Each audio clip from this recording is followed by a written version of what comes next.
Good morning, 5 o'clock on the East Coast.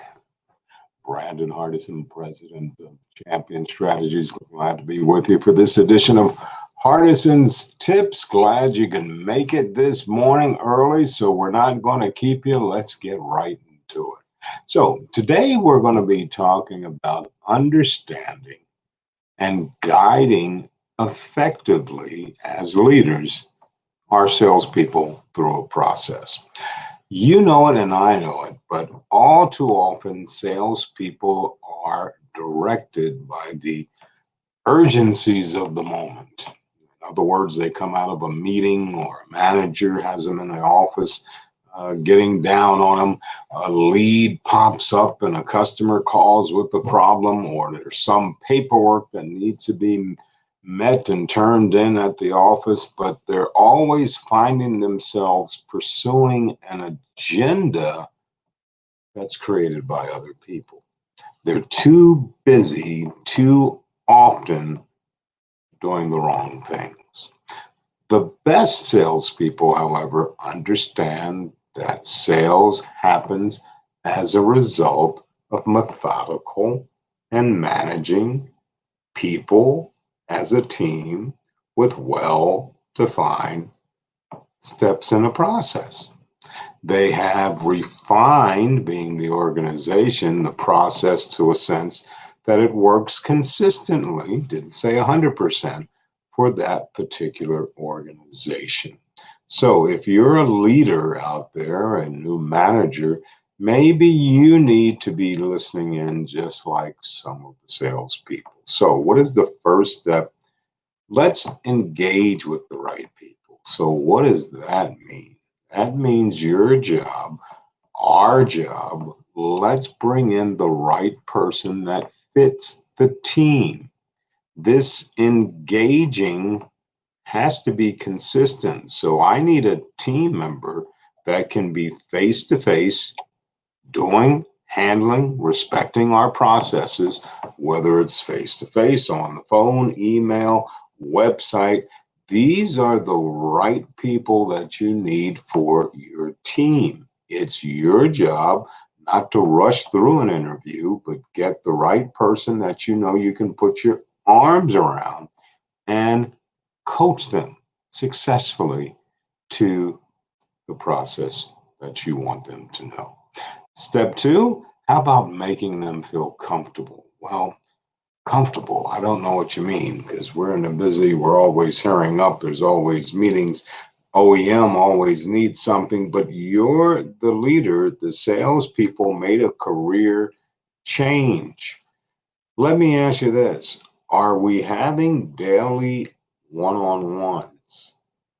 Whether it's before, middle, or at the end of the shift, are you taking the time to sit them down and say, hey, how was your day? What can I do to move you forward so you're more comfortable with that part of the process? Or, hey, I noticed you with that guest out there. You're catching on, but here's what we want to do next time. Let's carve out some time tomorrow, or maybe they have a day off the next day, and this is what we're going to concentrate on. And that's where you're going to show them what you want as far as mastering that process, explaining the way why that process is in there, having them do it so you can analyze where they're still missing it, do it again for them, but be a coach. Make them comfortable with the process, then they'll start to believe in the concept of the process, and they'll start following because they'll see the benefit of the process. Another thing, how about finding out what they want? Being the salesperson. Many times salespeople are left on the floor. They don't know where to go. They try to naturally huddle to what they think would be the best interest, and usually it's the wrong people that are wrong. These people that they're around are going to give them everything under the sun that is wrong to do because they do not want them on the floor. That's right. It is a competition. They look at this as another person that's going to be taking an opportunity, one of their customers, skating, whatever you want to look at. So find a way to get them away from that group, or there's some other newer people that they can work with and learn from together where they'll feel more comfortable because they'll be focused more. Everything that comes before them being new, and they need to understand step by step on that process, it reflects back to you on the manager.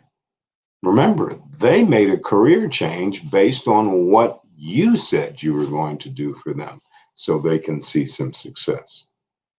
Another thing, how about showing them how? That's the key word, showing them how you have them to move forward. In other words, paperwork plenty of times. Yes, you have a check sheet. The deal, as far as the presentation of the pencil, has been solidified. Now we have a deal jacket and all this paperwork needs to be done. You're trying to move as quick as you can as a manager because you got 2 or 3 other people that you're working with. But if you don't slow it down and explain why this paperwork must be done in order for them to check it off, in order for you to do your job before it goes to the business office, we all lose. If you do not want to help them, they're going to do it the wrong way continuously over and over again. And we know what happens when they continue to do the wrong thing over and over again. Lack of confidence, not seeing that this career change is for them. And before you know it, they start doing things where we have to write them up, or eventually we'll never hear from them again. Another thing that happens is we need to gain an agreement on a next step, whether it's you coaching them, whether it's them leading a group. Sit them down, be fair about it, ask them if they would be willing to do a walk around on this particular product. And here's why. I've been watching you and I see that you have this command present. So your product knowledge is a little bit more superior than some of the other ones. Would you be willing to do this so I can evaluate you with the team, right? Gain an agreement on the next step that you want to do with this salesperson. Believe me, it will help the salesperson out a lot. It will help you out a lot as really a leader and a coach. Not that hard, because without an agreement, we already know that that part of the process is going to be a waste of time. And you know as well as I do, they're going to be out on their phones. They're going to be playing games. They're going to be one of the lost sheep that we're trying to now replace because they're not pulling their weight. How about following up on transactions? In other words, you help them through a deal, someone else helped them through a deal, they split a deal. But let's look at the CRM. What are the notes saying? Is there anything to follow up on that makes sense? If you do not have an CRM specialist at your team, someone that's helping with them, sure, it falls on your plate, but we need to get them to understand that these notes that go into the CRM not only help you out to secure more business from that same person, their friends, their family members, but it helps the dealership out in general. If we have a person that comes to another one of your dealerships, if you have multiple dealerships, because we can bring it up and all the information is in there. But once again, it is your job to do all of these things. Here's the thing that I will end with.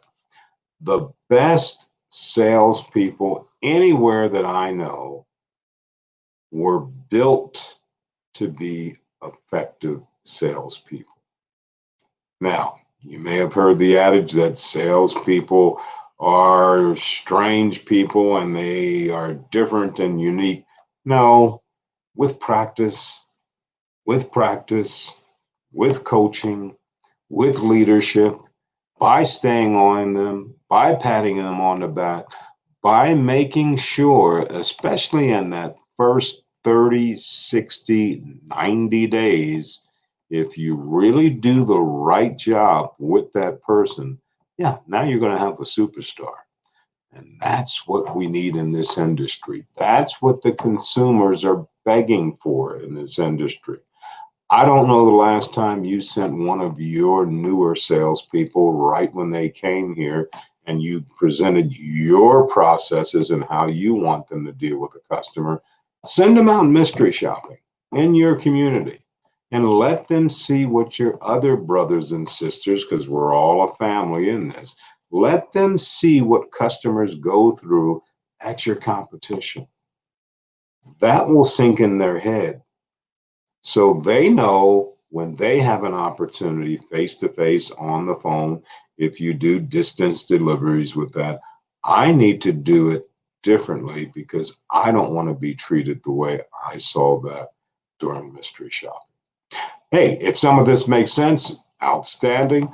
Once again, Brandon Hardison for good old Hardison's Tips. Letting you know 12 o'clock we'll be back with our live guest, John Fairchild, and we'll be talking about fixed operations.